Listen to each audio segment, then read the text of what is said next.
ಶ್ರೀ ಗಣಪತಿ ಶಾರದಾ ಗುರುಭ್ಯೋ ನಮಃ. ಶ್ರೀರಾಮ ರಾಮ ರಾಮೇತಿ ರಮೇ ರಾಮೇ ಮನೋರಮೆ ಸಹಸ್ರನಾಮ ತತ್ತುಲ್ಯಂ ರಾಮನಾಮ ವರಾನನೆ. ಶ್ರೋತೃಗಳಿಗೆ ಶ್ರೀಮದ್ ವಾಲ್ಮೀಕಿ ರಾಮಾಯಣದ ಸುಂದರ ಕಾಂಡದಲ್ಲಿ ಹನುಮಂತನಿಂದ ಸಮುದ್ರೋಲ್ಲಂಘನ, ಮಾರ್ಗ ಮಧ್ಯದಲ್ಲಿ ಮೈನಾಕನಿಂದ ಸ್ವಾಗತ, ಸುರಸೆಯ ಪರಾಜಯ, ಸಿಂಹಿಕೆಯ ವಧೆ, ಲಂಕೆಯ ಸೌಂದರ್ಯದ ವೀಕ್ಷಣೆ ಎಂಬ ಮೊದಲನೆಯ ಸರ್ಗಕ್ಕೆ ಸ್ವಾಗತ. ತತೋ ರಾವಣ ನೀತಾಯ ಸೀತಾಯ ಶತ್ರುಕರ್ಷಣಃ ಈಯೇಷ ಪದಮನ್ವೇಷ್ಟುಂ ಚಾರಣ ಚರಿತೆ ಪಥಿ. ಶತ್ರು ಸಂಹಾರಕನಾದ ಹನುಮಂತನು ತನ್ನಲ್ಲಿರುವ ಅದ್ಭುತವಾದ ಶಕ್ತಿಯನ್ನು ಸ್ಮರಿಸಿಕೊಂಡು ರಾವಣನಿಂದ ಒಯ್ಯಲ್ಪಟ್ಟ ಸೀತೆ ಇರುವ ಸ್ಥಾನವನ್ನು ಹುಡುಕುವ ಸಲುವಾಗಿ ಚಾರಣರೆಂಬ ದೇವತೆಗಳು ಸಂಚರಿಸುವ ಆಕಾಶ ಮಾರ್ಗದಲ್ಲಿ ಪ್ರಯಾಣ ಮಾಡಲು ಬಯಸಿದನು. ಹನುಮಂತನು ಸಾಟಿಯೇ ಇಲ್ಲದ ಅತ್ಯಂತ ದುಷ್ಕರವಾದ ಕಾರ್ಯವನ್ನು ಮಾಡಲು ಬಯಸಿದ್ದನು. ಇಂತಹ ಮಹಾ ಕಾರ್ಯಕ್ಕೆ ಅವನಿಗೆ ಸಹಾಯಕರಾರೂ ಇರಲಿಲ್ಲ. ಏಕಾಕಿಯಾಗಿಯೇ ಈ ಕಾರ್ಯವನ್ನು ಅವನು ಮಾಡಲು ನಿರ್ಧರಿಸಿದನು. ಆ ಸಮಯದಲ್ಲಿ ತಲೆ ಮತ್ತು ಕುತ್ತಿಗೆಗಳನ್ನು ಮೇಲಕ್ಕೆತ್ತಿ ಸೆಟೆದು ನಿಂತಿದ್ದ ಅವನು ಗೂಳಿಯಂತೆಯೇ ಪ್ರಕಾಶಿಸುತ್ತಿದ್ದನು. ಅಂತಹ ಧೀರನಾದ ಮಹಾಬಲನಾದ ಹನುಮಂತನು ಹಚ್ಚನೆಯ ಹುಲ್ಲಿನ ಮೇಲೆ ಸುಖವಾಗಿ ನಡೆದು ಹೋಗುತ್ತಿದ್ದನು. ಆ ಗರಿಕೆಯ ಹುಲ್ಲುಗಳು ವೈಢೂರ್ಯ ವರ್ಣದಿಂದ ಶೋಭಿಸುತ್ತಿದ್ದವು. ವಿಶಾಲವಾದ ಜಲರಾಶಿಯಂತೆಯೂ ಕಾಣುತ್ತಿದ್ದವು.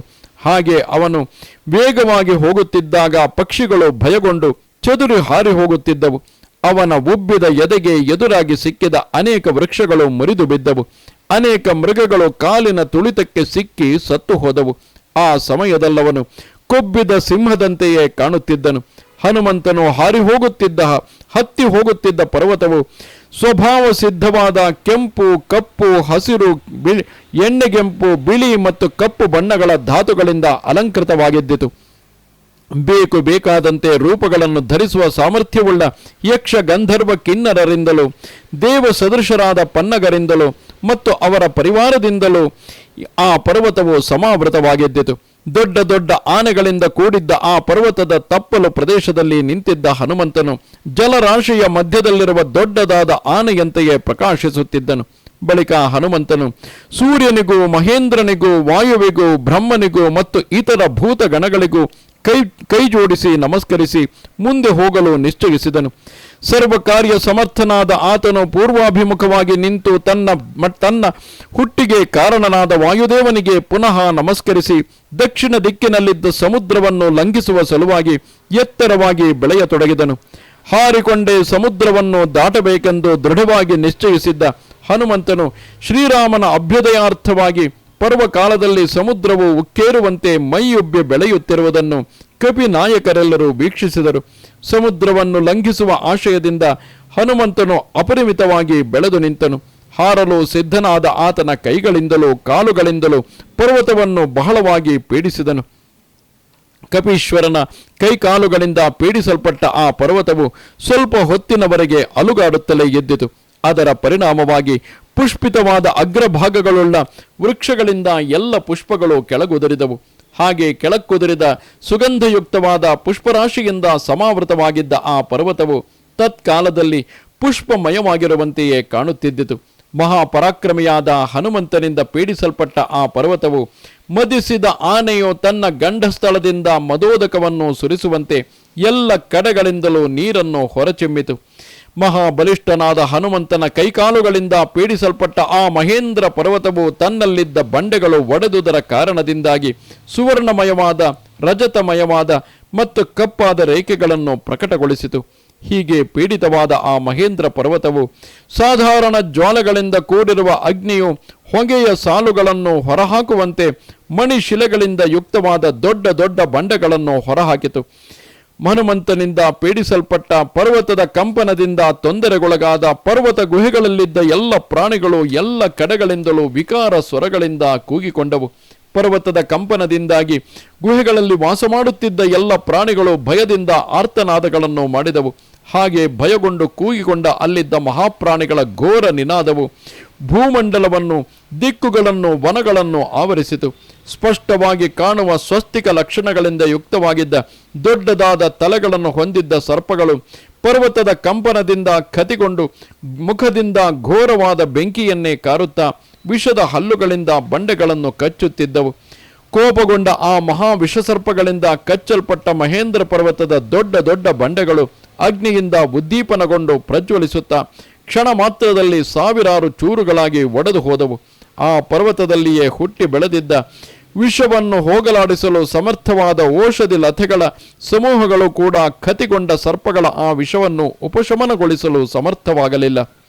ಮಹೇಂದ್ರ ಪರ್ವತವು ಮಹಾ ಸತ್ವಯುಕ್ತವಾದ ಪ್ರಾಣಿಗಳಿಂದ ಭೇದಿಸಲ್ಪಡುತ್ತಿದೆ ಎಂದು ಭಾವಿಸಿ ಅಲ್ಲಿ ಆಶ್ರಯವನ್ನು ಪಡೆದಿದ್ದ ತಪಸ್ವಿಗಳು ವಿದ್ಯಾಧರರು ಭಯಗೊಂಡು ತಮ್ಮ ಸ್ತ್ರೀಯರೊಡನೆ ಅಂತರಿಕ್ಷದ ಕಡೆಗೆ ಧಾವಿಸಿದರು. ಕಂಠಾಭರಣಗಳನ್ನು, ಕೆಂಪು ಹೂವಿನ ಮಾಲೆಗಳನ್ನು ಧರಿಸಿ ಗಂಧವನ್ನು ಪೂಸಿಕೊಂಡಿದ್ದ ಕೆಂಗಣ್ಣರು ಕಮಲಾಕ್ಷರು ಆಗಿದ್ದ ಪಾನ ಭೂಮಿಯಲ್ಲಿ ಮದ್ಯಾಸವಗಳನ್ನು ಸೇವಿಸುತ್ತಾ ಆನಂದ ತುಂದಿಲರಾಗಿದ್ದ ವಿದ್ಯಾಧರರು ಪರ್ವತವು ಕಂಪಿಸುತ್ತಲೇ ಆಸವದಿಂದ ತುಂಬಿದ್ದ ಸುವರ್ಣಮಯವಾದ ಪಾತ್ರಗಳನ್ನು, ಸುವರ್ಣಮಯವಾದ ಕಮಂಡಲುಗಳನ್ನು, ನಾನಾ ವಿಧವಾದ ಲೇಹ್ಯಗಳನ್ನು, ಭಕ್ಷ್ಯಗಳನ್ನು, ವಿಧ ವಿಧವಾದ ಮಾಂಸಗಳನ್ನು, ಎತ್ತಿನ ಚರ್ಮಗಳನ್ನು, ಚಿನ್ನದ ಗಿಡಿಗಳಿಂದ ಕೂಡಿದ ಕತ್ತಿಗಳನ್ನು ಪರಿತ್ಯಜಿಸಿ ಆಕಾಶವನ್ನು ಸೇರಿದರು. ಹಾರಗಳನ್ನು, ಕಾಲಂದಿಗೆಗಳನ್ನು, ತೋಳಂದಿಗೆಗಳನ್ನು, ಬಳೆಗಳನ್ನು ಧರಿಸಿದ್ದ ವಿದ್ಯಾಧರ ಸ್ತ್ರೀಯರು ಹನುಮಂತನ ಬೃಹದಾಕಾರವನ್ನು, ಪರ್ವತವನ್ನು ಅಲ್ಲಾಡಿಸುತ್ತಿದ್ದ ಅವನ ಹೆಜ್ಜೆಗಳ ಸಂಘಟನೆಯನ್ನು ನೋಡಿ ವಿಸ್ಮಿತರಾಗಿ ತಮ್ಮ ತಮ್ಮ ಪತಿಗಳೊಡನೆ ಮಂದಹಾಸವನ್ನು ಬೀರುತ್ತಾ ಆಕಾಶದಲ್ಲಿಯೇ ನಿಂತಿದ್ದರು. ಹೀಗೆ ವಿದ್ಯಾಧರರು ಮತ್ತು ಮಹರ್ಷಿಗಳು ನಿರಾಲಂಬರಾಗಿ ಆಕಾಶದಲ್ಲಿಯೇ ನಿಂತವರಾಗಿ ತಮ್ಮ ವಾಯುಸ್ತಂಭನವೆಂಬ ಮಹಾವಿದ್ಯೆಯನ್ನು ಪ್ರದರ್ಶಿಸುತ್ತಾ ಜೊತೆಗೂಡಿ ನಿಂತು ತಾವು ಪರಿತ್ಯಜಿಸಿ ಬಂದಿದ್ದ ಪರ್ವತದ ಕಡೆಗೆ ನೋಡಿದರು. ಅವರು ಆ ಸಮಯದಲ್ಲಿ ತಮ್ಮಂತೆಯೇ ಆಕಾಶದಲ್ಲಿ ನಿಂತಿದ್ದ ಪವಿತ್ರಾಂತಃಕರಣರಾದ ಮಹರ್ಷಿಗಳು ಮತ್ತು ಸಿದ್ಧಚಾರಣರು ಆಡುತ್ತಿದ್ದ ಮಾತುಗಳನ್ನು ಕೇಳಿದರು.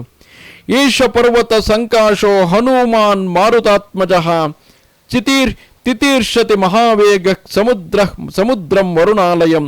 ಆಶ್ಚರ್ಯ! ಪರ್ವತೋಪಮವಾದ ವಾಯುಪುತ್ರನಾದ ಮಹಾವೇಗಶಾಲಿಯಾದ ಹನುಮಂತನು ವರುಣನ ನಿವಾಸ ಸ್ಥಾನವಾದ ಈ ಸಮುದ್ರವನ್ನು ದಾಟಲು ಮನಸ್ಸು ಮಾಡಿದ್ದಾನೆ. ರಾಮಾರ್ಥಂ ವಾನರಾರ್ಥಂಚ ಚಿಕೀರ್ಷನ್ ಕರ್ಮ ದುಷ್ಕರಂ ಸಮುದ್ರಸ್ಯ ಪರಂಪಾರಂ ದುಷ್ಪ್ರಾಪಂ ಪ್ರಾಪ್ತುಮಿಚ್ಛತಿ. ಶ್ರೀರಾಮನ ಕಾರ್ಯಸಿದ್ಧಿಗಾಗಿಯೂ ಮತ್ತು ವಾನರರ ಸಂರಕ್ಷಣೆಗಾಗಿಯೂ ದುಷ್ಕರವಾದ ಕಾರ್ಯವನ್ನು ಮಾಡಲು ಬಯಸಿರುವ ಇವನು ಅತಿ ಕಷ್ಟಸಾಧ್ಯವಾದ ಈ ಸಮುದ್ರದ ಆಚೆಯ ದಡವನ್ನು ಸೇರಲು ಇಚ್ಛಿಸಿದ್ದಾನೆ. ಹೀಗೆ ನಿರ್ಮಲವಾದ ಆಕಾಶದಲ್ಲಿ ನಿಂತಿದ್ದ ಸಿದ್ಧಚಾರಣರು ಮತ್ತು ತಪಸ್ವಿಗಳು ಹೇಳುತ್ತಿದ್ದ ಮಾತುಗಳನ್ನು ಕೇಳಿ ವಿದ್ಯಾಧರರು ಕುತೂಹಲಾವಿಷ್ಟರಾಗಿ ಮಹೇಂದ್ರ ಪರ್ವತದಲ್ಲಿದ್ದ ಅಪ್ರಮೇಯನಾದ ವಾನರ ಶ್ರೇಷ್ಠನಾದ ಹನುಮಂತನನ್ನು ನೋಡುತ್ತಿದ್ದರು.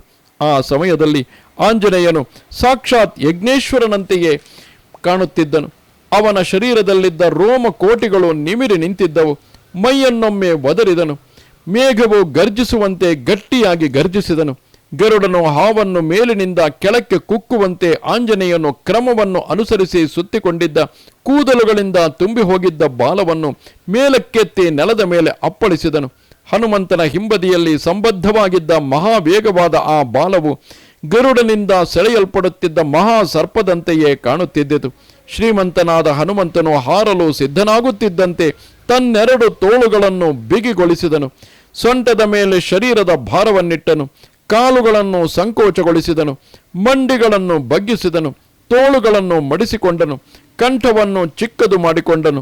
ಅನಂತರ ಹಾರಲು ಮುಖ್ಯವಾಗಿ ಬೇಕಾಗುವ ತೇಜಸ್ಸಿನೊಳಗೆ, ಸತ್ವದೊಳಗೆ, ವೀರ್ಯದೊಳಗೆ ಪ್ರವೇಶಿಸಿದನು. ಊರ್ಧ್ವ ದೃಷ್ಟಿಯುಳ್ಳವನಾಗಿದ್ದ ಹನುಮಂತನು ದೂರದಿಂದಲೇ ತಾನು ಸಾಗಬೇಕಾಗಿದ್ದ ಮಾರ್ಗವನ್ನು ಅವಲೋಕಿಸುತ್ತಾ ಮತ್ತೊಮ್ಮೆ ಆಕಾಶದ ಕಡೆಗೂ ವೀಕ್ಷಿಸುತ್ತಾ ಹಾರುವ ಸಲುವಾಗಿ ಪ್ರಾಣಗಳನ್ನು ಸ್ತಂಭಿಸಿದನು, ಅಂದರೆ ಉಸಿರು ಕಟ್ಟಿದನು. ಹೀಗೆ ಹಾರಲು ಸಿದ್ಧವಾಗಿ ನಿಂತ ಕಪಿಶ್ರೇಷ್ಠನಾದ ಮಹಾಬಲನಾದ ಆಂಜನೇಯನು ಕಾಲುಗಳನ್ನು ದೃಢವಾಗಿಟ್ಟುಕೊಂಡು ಎರಡು ಕಿವಿಗಳನ್ನು ಹಿಂದಕ್ಕೆ ಮಡಚಿಕೊಂಡು ಪರ್ವತದ ಕೆಳಭಾಗದಲ್ಲಿ ನಿಂತಿದ್ದ ವಾನರರಿಗೆ ಹೀಗೆ ಹೇಳಿದನು. ಯಥಾ ರಾಘವ ನಿರ್ಮುಕ್ತ ಶರಶ್ವಸನ ವಿಕ್ರಮ ಗಚ್ಚೇ ತದ್ವದ್ ಗಮಿಷ್ಯಾಮಿ ಲಂಕಾಂ ರಾವಣ ಪಾಲಿತಾಂ ನಹಿ ದ್ರಕ್ಷ್ಯಾಮಿ ಯದಿತಾಂ ಲಂಕಾಯಾಂ ಜನಕಾತ್ಮಜಾಂ ಅನೇನೈವ ಹಿ ವೇಗೇನ ಗಮಿಷ್ಯಾಮಿ ಸುರಾಲಯಂ ಯದಿವಾ ತ್ರಿದಿವೇ ಸೀತಾಂ ನ ದ್ರಕ್ಷ್ಯಾಮಿ ಕೃತಶ್ರಮಃ ಬದ್ಧ್ವಾ ರಾಕ್ಷಸ ರಾಜಾನಾಂ ಮಾನಗಿಷ್ಯಾಮಿ ರಾವಣಂ ಸರ್ವಥಾ ಕೃತಕಾರ್ಯೋಹಮೇಷ್ಯಾಮಿ ಸಹಸೀತಯ ಆನಗಿಷ್ಯಾಮಿ ವಾಲಂಕಾಂ ಸಮುತ್ಪಾಟ್ಯ ಸರಾವಣಾಂ. ವಾನರ ಶ್ರೇಷ್ಠರೇ, ಶ್ರೀರಾಘವನು ಬಿಡುವ ವಾಯು ಸಮಾನ ವೇಗವುಳ್ಳ ಬಾಣದಂತೆ ರಾವಣನಿಂದ ಪರಿಪಾಲಿಸಲ್ಪಡುತ್ತಿರುವ ಲಂಕಾ ಪಟ್ಟಣಕ್ಕೆ ವೇಗವಾಗಿ ಹೋಗುತ್ತೇನೆ.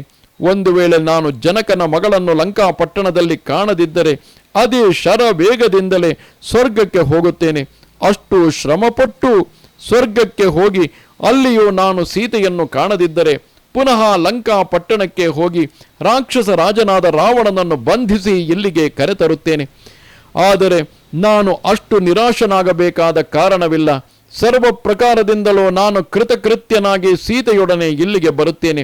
ಒಂದು ವೇಳೆ ಲಂಕಾ ಪಟ್ಟಣದಲ್ಲಿ ನಾನು ಸೀತೆಯನ್ನು ಹುಡುಕಲು ಸಾಧ್ಯವಾಗದಿದ್ದರೆ ಲಂಕಾ ಪಟ್ಟಣವನ್ನೇ ಕಿತ್ತು ರಾವಣನೊಡನೆ ಇಲ್ಲಿಗೆ ತರುತ್ತೇನೆ. ಆದುದರಿಂದ ನೀವು ಸ್ವಲ್ಪವಾದರೂ ಚಿಂತಿಸುವ ಕಾರಣವಿಲ್ಲ, ನಿಶ್ಚಿಂತರಾಗಿರಬಹುದು.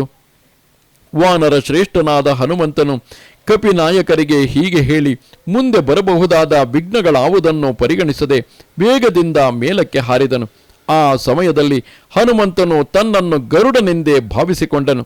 ಆತನು ವೇಗದಿಂದ ಮೇಲಕ್ಕೆ ಹಾರಿದಾಗ ಆ ರಭಸಕ್ಕೆ ಪರ್ವತದ ಮೇಲಿದ್ದ ವೃಕ್ಷಗಳೆಲ್ಲವೂ ಬುಡ ಮೇಲಾಗಿ ರೆಂಬೆಗಳನ್ನು ಹಿಂದೆ ಕೆಳೆದುಕೊಂಡು ಎಲ್ಲ ಕಡೆಗಳಿಂದಲೂ ಹನುಮಂತನನ್ನೇ ಹಿಂಬಾಲಿಸಿದವು. ಬಿಳಿಯ ಕೊಕ್ಕರೆಗಳಿಂದಲೂ ಪುಷ್ಪಗಳಿಂದಲೂ ಯುಕ್ತವಾಗಿದ್ದ ವೃಕ್ಷಗಳನ್ನು ತನ್ನ ತೊಡೆಗಳ ವೇಗದಿಂದಲೇ ಹಾರಿಸಿಕೊಂಡು ಮಾರುತಿಯು ಶುಭ್ರವಾದ ಆಕಾಶದಲ್ಲಿ ಪ್ರಯಾಣ ಮಾಡಿದನು. ಬಹಳ ದೂರ ಪ್ರಯಾಣ ಹೊರಟಿರುವ ನೆಂಟನೊಬ್ಬನನ್ನು ಅವನ ಬಂಧುಗಳು ಸ್ವಲ್ಪ ದೂರದವರೆಗೆ ಹಿಂಬಾಲಿಸುವಂತೆ ಹನುಮಂತನ ತೊಡೆಗಳ ವೇಗದಿಂದ ಬುಡಸಹಿತವಾಗಿ ಕಿತ್ತು ಬಂದ ವೃಕ್ಷಗಳು ಸ್ವಲ್ಪ ಹೊತ್ತಿನವರೆಗೆ ಕಪಿಶ್ರೇಷ್ಠನಾದ ಹನುಮಂತನನ್ನು ಹಿಂಬಾಲಿಸಿದವು. ಹಾಗೆ ಬುಡಮೇಲಾದ ಸರ್ಜ ವೃಕ್ಷಗಳು ಮತ್ತು ಇತರ ಎತ್ತರವಾದ ವೃಕ್ಷಗಳು ಮಹಾರಾಜನನ್ನು ಅನುಸರಿಸಿ ಸೈನಿಕರು ಹೋಗುವಂತೆ ಹನುಮಂತನನ್ನು ಅನುಸರಿಸಿ ಹೋಗುತ್ತಿದ್ದವು. ಅರಳಿದ ಪುಷ್ಪಗಳನ್ನು ಅಗ್ರಭಾಗದಲ್ಲಿ ಹೊಂದಿದ್ದ ವೃಕ್ಷಗಳಿಂದ ಹಿಂಬಾಲಿಸಲ್ಪಡುತ್ತಿದ್ದ ಹನುಮಂತನು ಪರ್ವತದ ಆಕಾರವನ್ನೇ ಹೊಂದಿ ಅದ್ಭುತಾಕಾರನಾಗಿ ಕಾಣುತ್ತಿದ್ದನು. ಮಹೇಂದ್ರನ ಭಯದಿಂದ ಪರ್ವತಗಳು ಸಮುದ್ರದಲ್ಲಿ ಮುಳುಗಿ ಹೋದಂತೆ ಹನುಮಂತನನ್ನು ಅನುಸರಿಸಿ ಹೋಗುತ್ತಿದ್ದ ಸಾರವತ್ತಾದ ಅಂದರೆ ಭಾರವಾದ ವೃಕ್ಷಗಳೆಲ್ಲವೂ ಸ್ವಲ್ಪ ಹೊತ್ತಿನಲ್ಲಿಯೇ ಲವಣ ಸಮುದ್ರದಲ್ಲಿ ಮುಳುಗಿ ಹೋದವು. ಮೇಘದಂತೆ ವಿಶಾಲಕಾಯನಾದ ಹನುಮಂತನು ತನ್ನ ತೊಡೆಯ ವೇಗದಿಂದ ತನ್ನನ್ನೇ ಅನುಸರಿಸಿ ಬರುತ್ತಿದ್ದ ವೃಕ್ಷಗಳ ಚಿಗುರುಗಳಿಂದಲೂ ಮೊಗ್ಗುಗಳಿಂದಲೂ ಅರಳಿದ ಹೂಗಳಿಂದಲೂ ಸಮಾವೃತನಾಗಿ ರಾತ್ರಿಯಲ್ಲಿ ಮಿಣುಕು ಹುಳುಗಳಿಂದ ವ್ಯಾಪ್ತವಾದ ಪರ್ವತದಂತೆಯೇ ಪ್ರಕಾಶಿಸುತ್ತಿದ್ದನು. ಅವನನ್ನೇ ಅನುಸರಿಸಿ ಹೋಗುತ್ತಿದ್ದ ವೃಕ್ಷಗಳು ತಮ್ಮಲ್ಲಿದ್ದ ಪುಷ್ಪಗಳನ್ನು ಹಾದಿಯುದ್ದಕ್ಕೂ ಸುರಿಸುತ್ತಾ ಸ್ವಲ್ಪ ದೂರದವರೆಗೆ ಹೋದ ನಂತರ ಸಮುದ್ರದ ನೀರಿನಲ್ಲಿ ಬಿದ್ದು ಬಿಟ್ಟವು. ಅದನ್ನು ನೋಡಿದರೆ ಮಿತ್ರರನ್ನು ಪ್ರಯಾಣ ಮಾಡಿಸಿ ಹಿಂದಿರುಗಿದವರಂತೆ ಕಾಣುತ್ತಿದ್ದವು. ಹನುಮಂತನ ತೊಡೆಗಳ ವೇಗದಿಂದ ಹುಟ್ಟಿದ ಬಿರುಗಾಳಿಯಿಂದ ಬುಡ ಮೇಲಾಗಿ ಜೊತೆಯಲ್ಲಿಯೇ ಒಯ್ಯಲ್ಪಡುತ್ತಿದ್ದ ಮಹಾವೃಕ್ಷಗಳ ಹಗುರವಾದ ಕುಸುಮಗಳು ಸಮುದ್ರವನ್ನು ವ್ಯಾಪಿಸಿದ್ದವು. ಹೀಗೆ ಹಲವು ಬಣ್ಣಗಳ ಕುಸುಮಗಳಿಂದ ವ್ಯಾಪ್ತವಾಗಿದ್ದ ಆ ಲವಣ ಸಮುದ್ರವು ನಕ್ಷತ್ರಗಳಿಂದ ವ್ಯಾಪ್ತವಾದ ಆಕಾಶದಂತೆಯೇ ಕಾಣುತ್ತಿದ್ದಿತು. ಬಣ್ಣ ಬಣ್ಣವಾಗಿದ್ದ ಮತ್ತು ಸುಗಂಧಯುಕ್ತವಾಗಿದ್ದ ಪುಷ್ಪಗಳಿಂದ ಮುಚ್ಚಿ ಹೋಗಿದ್ದ ಹನುಮಂತನು ಆ ಸಮಯದಲ್ಲಿ ಮಿಂಚಿನ ಸಮೂಹಗಳಿಂದ ಯುಕ್ತವಾದ ಆಕಾಶದಲ್ಲಿನ ಮೇಘದಂತೆಯೇ ವಿರಾಜಿಸುತ್ತಿದ್ದನು. ಹನುಮಂತನ ವೇಗದ ಕಾರಣದಿಂದ ಸರ್ವತ್ರ ಚೆಲ್ಲಿ ಹೋದ ಹೂಗಳಿಂದ ವ್ಯಾಪ್ತವಾಗಿದ್ದ ಸಮುದ್ರದ ನೀರು ಆಗ ತಾನೇ ಹುಟ್ಟಿದ ಸುಂದರವಾದ ನಕ್ಷತ್ರಗಳಿಂದ ಪ್ರಕಾಶಿಸುವ ಆಕಾಶದಂತೆಯೇ ಕಾಣುತ್ತಿದ್ದಿತು. ಆಕಾಶದ ಕಡೆಗೆ ಚಾಚಲ್ಪಟ್ಟಿದ್ದ ಹನುಮಂತನ ಎರಡು ತೋಳುಗಳು ಪರ್ವತ ಶಿಖರದಿಂದ ಹೊರಬಂದಿರುವ 5 ಹೆಡೆಗಳ 2 ಸರ್ಪಗಳಂತೆಯೇ ಕಾಣುತ್ತಿದ್ದವು. ಹನುಮಂತನು ಗರುಡನಂತೆ ಆಕಾಶದಲ್ಲಿ ಹಾರಿ ಹೋಗುತ್ತಿದ್ದ ಸಮಯದಲ್ಲಿ ಅಧೋಮುಖನಾಗಿದ್ದಾಗ ಅಲೆಗಳಿಂದ ಕೂಡಿದ ಸಮುದ್ರವನ್ನೇ ಪಾನ ಮಾಡುತ್ತಿರುವವನಂತೆಯೂ ಊರ್ಧ್ವಮುಖನಾದಾಗ ಆಕಾಶವನ್ನೇ ಕಬಳಿಸಲು ಬಯಸುತ್ತಿರುವವನಂತೆಯೂ ಕಾಣುತ್ತಿದ್ದನು. ವಾಯುವಿನ ಮಾರ್ಗವನ್ನು ಅನುಸರಿಸಿ ಹಾರಿಕೊಂಡು ಹೋಗುತ್ತಿದ್ದ ಹನುಮಂತನ ಮಿಂಚಿನ ಪ್ರಭೆಯಂತೆ ಹೊಳೆಯುತ್ತಿದ್ದ 2 ಕಣ್ಣುಗಳು ಪರ್ವತದಲ್ಲಿನ 2 ಕಾಡುಗಿಚ್ಚುಗಳಂತೆಯೇ ಪ್ರಜ್ವಲಿಸುತ್ತಿದ್ದವು. ಕಪಿಗಳಿಗೆ ಮುಖ್ಯನಾದ ಹನುಮಂತನ ಕಂದು ಹಳದಿ ಬಣ್ಣದ ವಿಶಾಲವಾಗಿದ್ದ ಮತ್ತು ದುಂಡಾಗಿದ್ದ 2 ಕಣ್ಣುಗಳು ಆಗ ತಾನೇ ಹುಟ್ಟಿದ ಚಂದ್ರ ಸೂರ್ಯರಂತೆ ಪ್ರಕಾಶಿಸುತ್ತಿದ್ದವು. ಸಂಧ್ಯಾರಾಗದಿಂದ ಮಿಳಿತವಾದ ಸೂರ್ಯಮಂಡಲವು ಕೆಂಪಾದ ಛಾಯೆಯಿಂದ ಕೂಡಿ ಪ್ರಕಾಶಿಸುವಂತೆ ತಾಮ್ರವರ್ಣದ ಮೂಗಿನಿಂದ ಯುಕ್ತನಾಗಿದ್ದ ಹನುಮಂತನ ಮುಖವು ಕೆಂಪು ಛಾಯೆಯಿಂದ ಪ್ರಕಾಶಿಸುತ್ತಿದ್ದಿತು. ಆಕಾಶದಲ್ಲಿ ಹಾರಿಕೊಂಡು ಹೋಗುತ್ತಿದ್ದಾಗ ಹನುಮಂತನು ತನ್ನ ಬಾಲವನ್ನು ಮೇಲಕ್ಕೆತ್ತಿಕೊಂಡು ಹೋಗುತ್ತಿದ್ದನು. ಹನುಮಂತನ ಆ ಬಾಲವು ಆಕಾಶದಲ್ಲಿ ಎತ್ತಿ ಹಿಡಿದ ಇಂದ್ರನ ಧ್ವಜದಂತೆ ಪ್ರಕಾಶಿಸುತ್ತಿದ್ದಿತು. ಕೆಲವೊಮ್ಮೆ ಹನುಮಂತನು ತನ್ನ ಬಾಲವನ್ನು ಚಕ್ರಾಕಾರವಾಗಿ ತನ್ನ ಸುತ್ತಲೂ ಸುತ್ತಿಕೊಳ್ಳುತ್ತಿದ್ದನು. ವಾಯುಪುತ್ರನಿಗೆ ಬಿಳುಪಾದ ಕೋರೆದಾಡೆಗಳಿದ್ದವು. ಅದರಿಂದ ಮಹಾಪ್ರಾಜ್ಞನಾದ ಹನುಮಂತನು ಪರಿವೇಶದಿಂದ ಯುಕ್ತನಾದ ಸೂರ್ಯದೇವನಂತೆಯೇ ಕಾಣುತ್ತಿದ್ದನು. ತುಂಬಾ ಕೆಂಪಾಗಿದ್ದ ನಿತಂಬದ ಭಾಗವನ್ನು ಹೊಂದಿದ್ದ ಮಹಾಕಪಿಯಾದ ಹನುಮಂತನು ಗೈರಿಕಾದಿ ಧಾತುಗಳಿಂದ ಸೀಳಲ್ಪಟ್ಟಂತೆ ಕಾಣುತ್ತಿರುವ ಪರ್ವತದಂತೆಯೇ ಪ್ರಕಾಶಿಸುತ್ತಿದ್ದನು. ಸಮುದ್ರವನ್ನು ಲಂಘಿಸುತ್ತಿದ್ದ ವಾನರ ಶ್ರೇಷ್ಠನಾದ ಹನುಮಂತನ ಕಂಕುಳುಗಳ ಸಂಧಿಯಿಂದ ನುಗ್ಗಿ ಹೋಗುತ್ತಿದ್ದ ವಾಯುವು ಮೇಘದಂತೆಯೇ ಶಬ್ದ ಮಾಡುತ್ತಿದ್ದಿತು. ಆಕಾಶದಲ್ಲಿ ಉತ್ತರ ದಿಕ್ಕಿನ ಎತ್ತರವಾದ ಪ್ರದೇಶದಿಂದ ಹೊರಟು ಕೆಳಕ್ಕೆ ಬೀಳುವ ಬಾಲದಿಂದ ಯುಕ್ತವಾದ ಉಲ್ಕೆಯಂತೆ ಉತ್ತರದ ಕಡೆಯಿಂದ ದಕ್ಷಿಣ ದಿಕ್ಕಿಗೆ ಹಾರಿಹೋಗುತ್ತಿದ್ದ ಬಾಲದಿಂದ ಯುಕ್ತನಾದ ಹನುಮಂತನು ಕಾಣುತ್ತಿದ್ದನು. ಚಲಿಸುತ್ತಿರುವ ಸೂರ್ಯನಿಗೆ ಸದೃಶನಾಗಿದ್ದ ದೀರ್ಘಾಕಾರದ ನೀಳವಾದ ಬಾಲವನ್ನು ಹೊಂದಿದ್ದ ಕಪಿಶ್ರೇಷ್ಠನಾದ ಹನುಮಂತನು ದೊಡ್ಡದಾಗಿ ಬೆಳೆದಿರುವ ಕಾರಣ ಹಗ್ಗದಿಂದ ಬಂಧಿಸಲ್ಪಟ್ಟ ಆನೆಯಂತೆಯೇ ಕಾಣುತ್ತಿದ್ದನು. ಮೇಲ್ಭಾಗದಲ್ಲಿದ್ದ ಶರೀರದಿಂದಲೂ ಸಮುದ್ರದಲ್ಲಿ ಬಿದ್ದಿದ್ದ ಅವನ ದಟ್ಟವಾದ ಪ್ರತಿಬಿಂಬದಿಂದಲೂ ಹನುಮಂತನು ಸಮುದ್ರದಲ್ಲಿ ಗಾಳಿಯಿಂದ ಪ್ರೇರಿತವಾದ ನೌಕೆಯಂತೆಯೇ ಆದನು. ಮಹಾಕಪಿಯಾದ ಹನುಮಂತನು ಸಮುದ್ರದ ಯಾವ ಯಾವ ಭಾಗಗಳಿಂದ ಹಾರಿಹೋಗುತ್ತಿದ್ದನೋ ಆಯಾ ಭಾಗಗಳು ಅವನ ಶರೀರದ ವೇಗದ ಕಾರಣದಿಂದಾಗಿ ಮೂರ್ಛೆ ಬಿದ್ದಿರುವಂತೆ ಕಾಣುತ್ತಿದ್ದವು. ಮಹಾವೇಗಯುಕ್ತನಾಗಿದ್ದ ಮಹಾಕಪಿಯಾದ ಹನುಮಂತನು ಪರ್ವತೋಪಮವಾದ ಶರೀರದಿಂದಲೂ ವಕ್ಷಸ್ಥಳದಿಂದಲೂ ಸಮುದ್ರದ ಅಲೆಗಳನ್ನು ಭೇದಿಸಿಕೊಂಡು ಮುಂದೆ ಮುಂದೆ ಹಾರಿಕೊಂಡು ಹೋಗುತ್ತಿದ್ದನು. ಹನುಮಂತನ ವೇಗದಿಂದ ಉಂಟಾದ ಬಲಿಷ್ಠವಾದ ವಾಯುವು ಮೇಘಮಂಡಲದಿಂದ ಹೊರಹೊಮ್ಮಿದ ವಾಯುವು ಮಹಾಭಯಂಕರವಾದ ಧ್ವನಿಯಿಂದ ಕೂಡಿದ್ದ ಸಮುದ್ರವನ್ನು ಬಹಳವಾಗಿ ಕಂಪನಗೊಳಿಸಿದವು.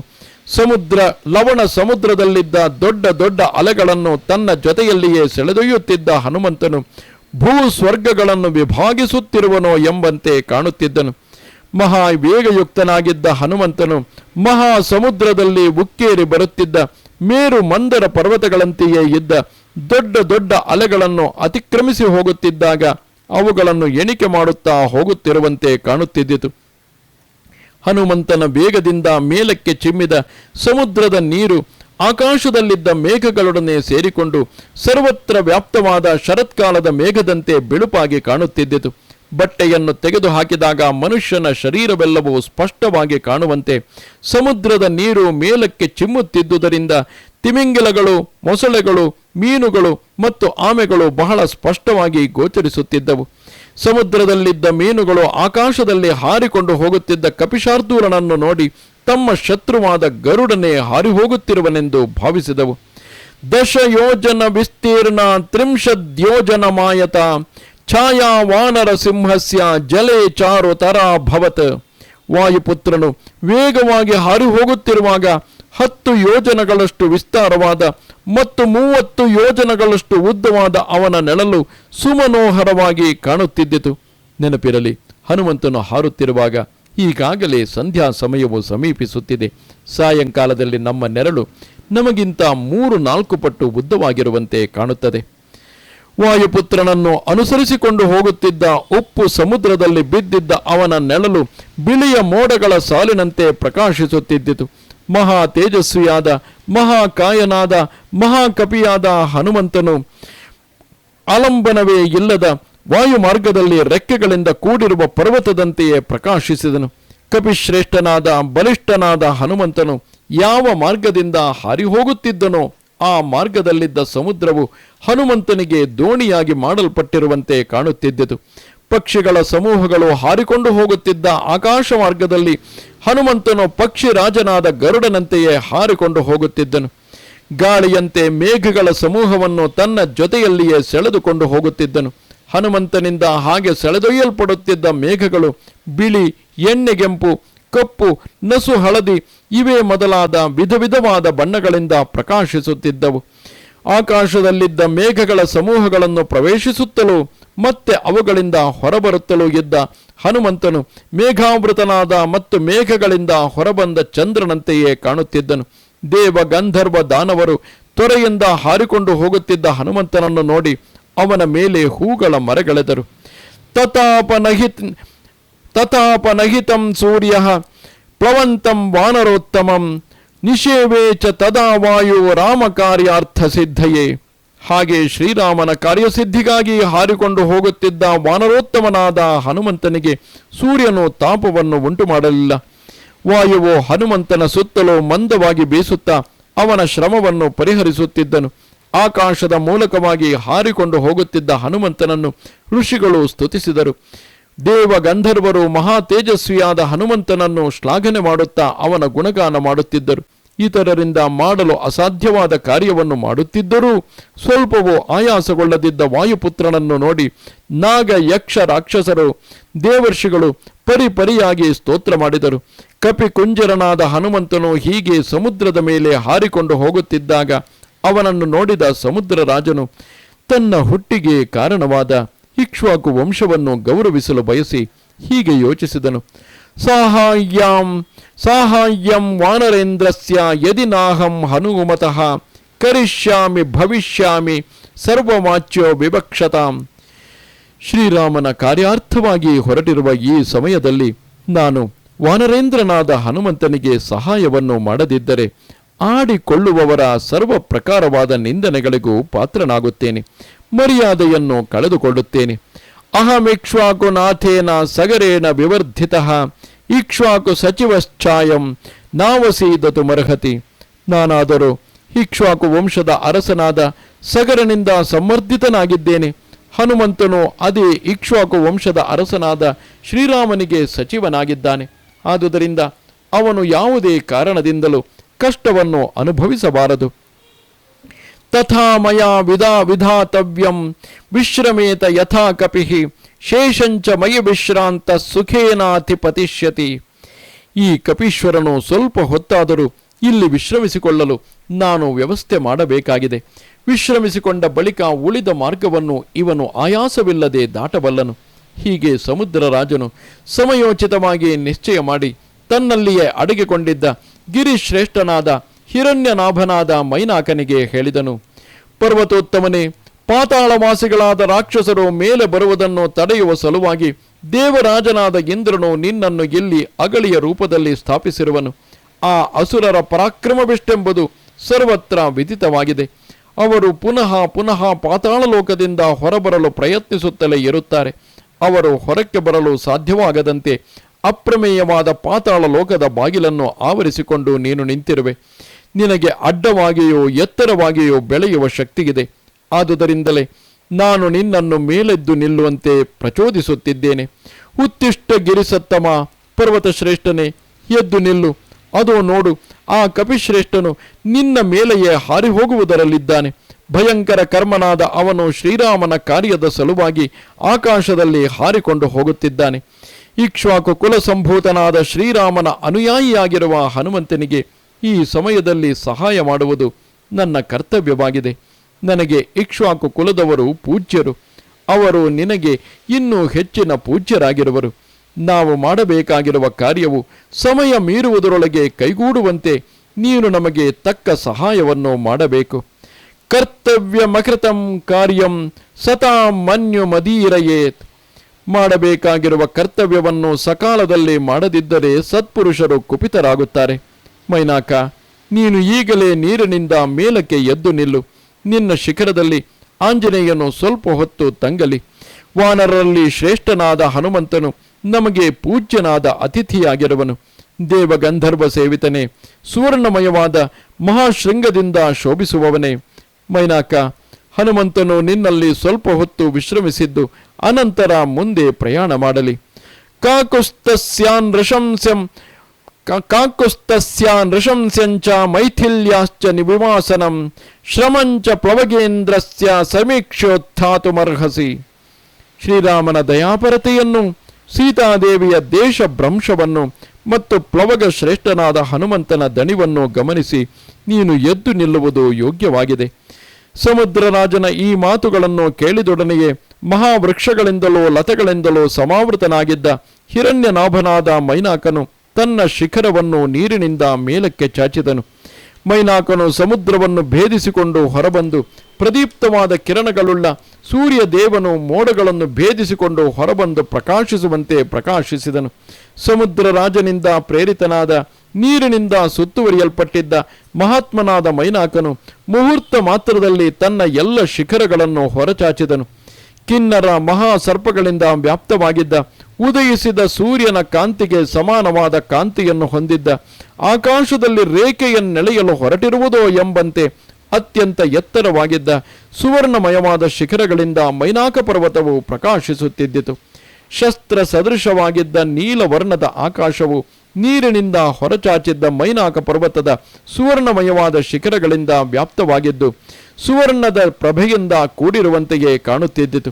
ಸುವರ್ಣಮಯವಾದ ಶಿಖರಗಳಿಂದ ಕೂಡಿ ಮಹಾಪ್ರಭೆಯಿಂದ ಜಾಜ್ವಲ್ಯಮಾನವಾಗಿ ಪ್ರಕಾಶಿಸುತ್ತಿದ್ದ ಶ್ರೇಷ್ಠವಾದ ಮೈನಾಕ ಪರ್ವತವು 100 ಸೂರ್ಯರಿಗೆ ಸದೃಶವಾಗಿದ್ದಿತು. ಯಾವುದೇ ಕಾರಣವೂ ಇಲ್ಲದೆ ಇದ್ದಕ್ಕಿದ್ದಂತೆ ಸಮುದ್ರದ ಮಧ್ಯಭಾಗದಿಂದ ಹೊರಬಂದಿದ್ದ ಮೈನಾಕ ಪರ್ವತದ ಶಿಖರವನ್ನು ನೋಡಿ ಅದು ತನಗೆ ವಿಘ್ನಕಾರಿ ಎಂದೇ ಹನುಮಂತನು ಭಾವಿಸಿದನು. ಮಹಾವೇಗಯುಕ್ತನಾಗಿದ್ದ ಮಹಾಕಪಿಯಾದ ಹನುಮಂತನು ಬಹಳ ಎತ್ತರವಾಗಿದ್ದ ಮೈನಾಕ ಪರ್ವತದ ಶಿಖರವನ್ನು ವಾಯುವು ಕಾರ್ಮುಗಿಲನ್ನು ಚದುರಿಸಿ ಬಿಡುವಂತೆ ಎದೆಯಿಂದಲೇ ಅಪ್ಪಳಿಸಿ ಕೆಳಕ್ಕುರುಳಿಸಿದನು.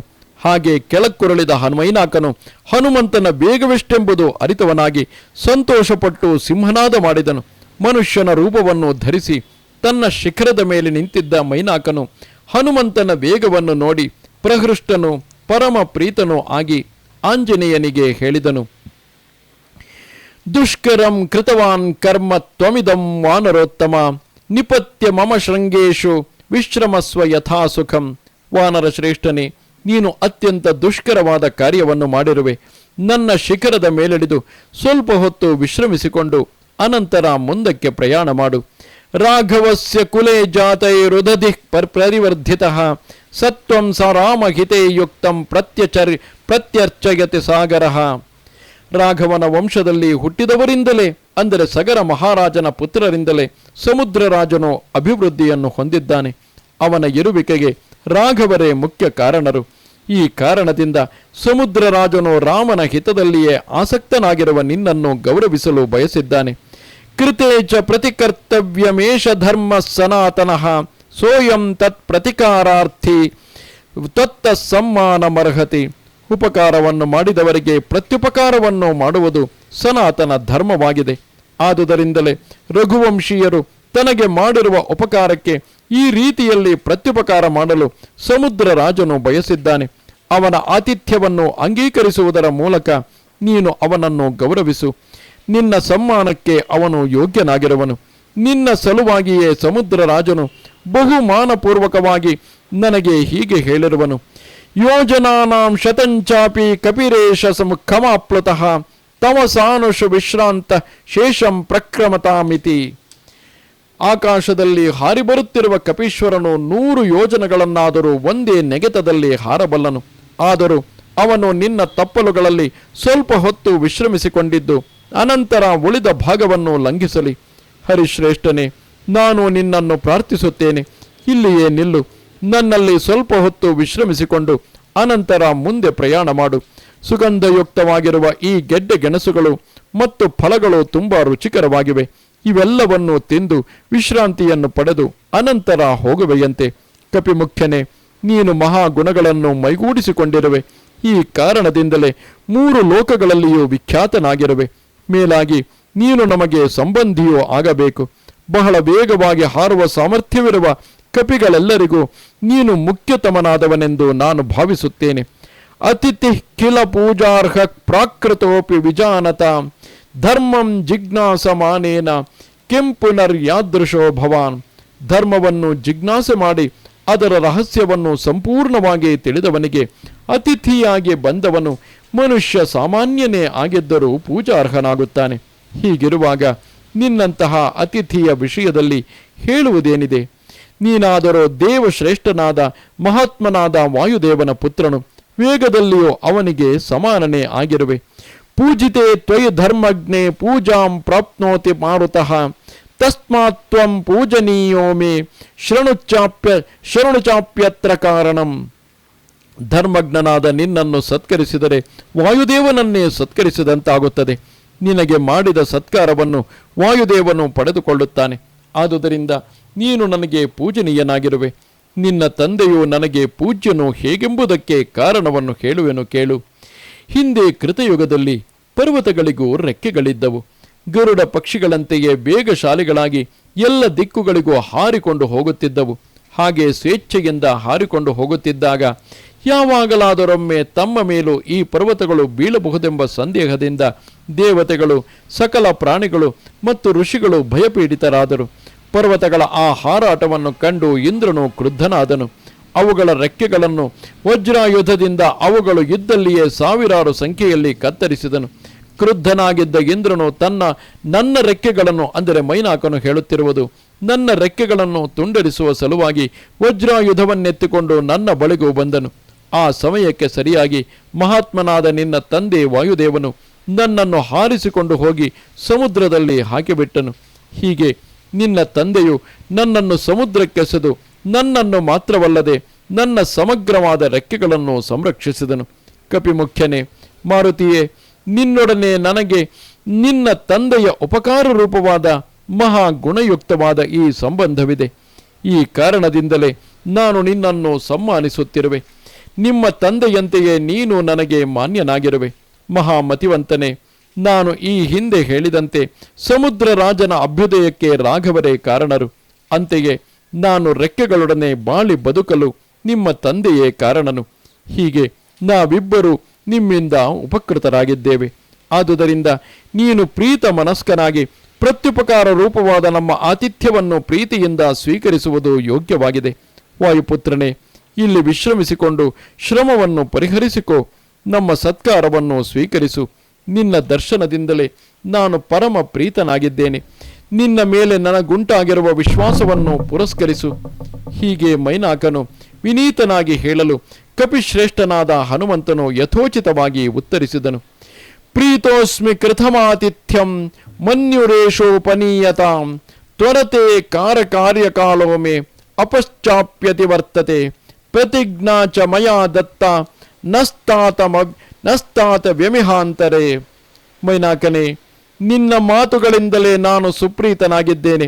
ನಿನ್ನ ಈ ಸವಿನುಡಿಗಳಿಂದ ನೀನು ನನಗೆ ಆತಿಥ್ಯವನ್ನು ಮಾಡಿದಂತೆಯೇ ಆಗಿದೆ. ಇಷ್ಟು ಪ್ರಾರ್ಥಿಸಿಕೊಂಡರೂ ಆತಿಥ್ಯವನ್ನು ಸ್ವೀಕರಿಸಲಿಲ್ಲವಲ್ಲ ಎಂಬ ದೈನ್ಯವನ್ನು ಅಥವಾ ಕೋಪವನ್ನು ದೂರ ಮಾಡು. ಕಾರ್ಯದ ಸಮಯವು ನನ್ನನ್ನು ಆತುರಗೊಳಿಸುತ್ತಿದೆ. ಹಗಲು ಕಳೆದು ಹೋಗುತ್ತಿದೆ. ಮಧ್ಯದಲ್ಲೆಲ್ಲೂ ನಿಲ್ಲುವುದಿಲ್ಲವೆಂದು ನಾನು ಪ್ರತಿಜ್ಞೆಯನ್ನು ಮಾಡಿದ್ದೇನೆ. ಯಾವುದಾದರೂ ಕಾರ್ಯಕ್ಕೆ ನಾವು ಹೊರಟಾಗ ನಮ್ಮ ಮೇಲಿನ ಪ್ರೀತಿಯಿಂದಲೇ ಯಾರಾದರೂ ಆತಿಥ್ಯವನ್ನು ನೀಡಲು ಬರುತ್ತಾರೆ. ಅದನ್ನು ಕಂಡು ಅವರ ಆತಿಥ್ಯವನ್ನು ಸ್ವೀಕರಿಸುತ್ತಾ ನಾವು ಅಲ್ಲೇ ಕುಳಿತರೆ ಮಾಡಬೇಕಾದ ಕಾರ್ಯವು ನಡೆಯುವುದೇ. ಆದ್ದರಿಂದ ಹಿಡಿದ ಕಾರ್ಯವನ್ನು ಬಿಡದಂತೆ, ಮಧ್ಯದಲ್ಲೆಲ್ಲೂ ನಿಲ್ಲದಂತೆ ಮುನ್ನುಗ್ಗಿ ಸಾಗಬೇಕಲ್ಲವೇ. ಕಪಿಶ್ರೇಷ್ಠನಾದ ವೀರ್ಯವಂತನಾದ ಹನುಮಂತನು ಮೈನಾಕನಿಗೆ ಹೀಗೆ ಸಮಾಧಾನವನ್ನು ಹೇಳಿ ಅವನ ಮೈದಡವಿ ನಗುತ್ತಲೇ ಆಕಾಶ ಮಾರ್ಗವಾಗಿ ಮುಂದೆ ಹಾರಿದನು. ಆ ಸಮಯದಲ್ಲಿ ಸಮುದ್ರ ಪರ್ವತರು ಮಾರುತಿಯನ್ನು ಅಭಿಮಾನಪೂರ್ವಕವಾಗಿ ವೀಕ್ಷಿಸುತ್ತಿದ್ದರು. ತತ್ಕಾಲೋಚಿತವಾದ ಆಶೀರ್ವಾದಗಳಿಂದ ಕಾರ್ಯಸಿದ್ಧಿಯಾಗಲೆಂದು ಹರಸಿದರು. ಬಳಿಕ ಮಾರುತಿಯು ಪರ್ವತ ಸಮುದ್ರರಿಬ್ಬರನ್ನು ಬಿಟ್ಟು ಮೇಲ್ಮುಖವಾಗಿ ಬಹಳ ಎತ್ತರಕ್ಕೆ ಹಾರಿ ವಾಯು ಮಾರ್ಗವನ್ನು ಸೇರಿ ಆಕಾಶದಲ್ಲಿ ಪ್ರಯಾಣವನ್ನು ಮುಂದುವರಿಸಿದನು. ಮುಂದೆ ಇನ್ನೂ ಎತ್ತರಕ್ಕೆ ಹೋಗಿ ಮೈನಾಕ ಪರ್ವತವನ್ನೇ ವೀಕ್ಷಿಸುತ್ತಾ ಯಾವ ಅವಲಂಬನೆಯೂ ಇಲ್ಲದೆ ಗರುಡ ಪಕ್ಷಿಯಂತೆಯೇ ಆಕಾಶ ಮಾರ್ಗದಲ್ಲಿ ಹಾರಿಕೊಂಡು ಹೋಗುತ್ತಿದ್ದನು. ತದ್ವಿತೀಯಂ ಹನುಮತೋ ದೃಷ್ಟ್ವಾ ಕರ್ಮ ಸುದುಷ್ಕರಂ ಪ್ರಶಂಸ ಸುರಾ ಸರ್ವೇ ಸಿದ್ಧಾಶ್ಚ ಪರಮರ್ಷಯಃ. ಹನುಮಂತನ ಅತಿ ದುಷ್ಕರವಾದ ಎರಡನೆಯ ಈ ಕಾರ್ಯವನ್ನು ನೋಡಿ, ಅಂದರೆ ಸಮುದ್ರೋಲ್ಲಂಘನ ಮಾಡಿದ ನಂತರ ಮೈನಾಕನನ್ನು ಸಂದರ್ಶಿಸಿದ ಎರಡನೆಯ ಈ ಕಾರ್ಯವನ್ನು ನೋಡಿ ದೇವತೆಗಳು, ಮಹರ್ಷಿಗಳು ಮತ್ತು ಸಿದ್ಧರು ಮಾರುತಿಯನ್ನು ಬಹಳವಾಗಿ ಶ್ಲಾಘಿಸಿದರು. ಸುವರ್ಣನಾಭನಾದ ಮೈನಾಕನು ಸಮುದ್ರದಿಂದ ಹೊರಬಂದು ಹನುಮಂತನನ್ನು ಸತ್ಕರಿಸಲು ಆಹ್ವಾನಿಸಿದ್ದಕ್ಕಾಗಿ ಆ ಪ್ರದೇಶದಲ್ಲಿದ್ದ ದೇವತೆಗಳು ಮತ್ತು 1000 ಕಣ್ಣುಗಳುಳ್ಳ ಇಂದ್ರನು ಪರಮ ಹೃಷ್ಟರಾದರು. ತಾನಾಗಿಯೇ ಧೀಮಂತನಾದ ಶಚೀಪತಿಯು ಅತಿ ಸಂತೋಷದಿಂದ ಉಂಟಾದ ಗದ್ಗದ ಧ್ವನಿಯಿಂದ ಮೈನಾಕನಿಗೆ ಹೇಳಿದನು, ಹಿರಣ್ಯನಾಭ ಶೈಲೇಂದ್ರ ಪರಿತುಷ್ಟೋಸ್ಮಿ ತೇ ಭೃಶಂ ಅಭಯಂತೆ ಪ್ರಯಚ್ಛಾಮಿ ತಿಷ್ಟ ಸೌಮ್ಯ ಯಥಾಸುಖಂ. ಹಿರಣ್ಯನಾಭನೇ, ಶೈಲಶ್ರೇಷ್ಠನೇ, ನಿನ್ನ ಈ ಕಾರ್ಯದಿಂದ ನಾನು ನಿನ್ನ ವಿಷಯದಲ್ಲಿ ಹೆಚ್ಚು ಪ್ರೀತನಾಗಿದ್ದೇನೆ.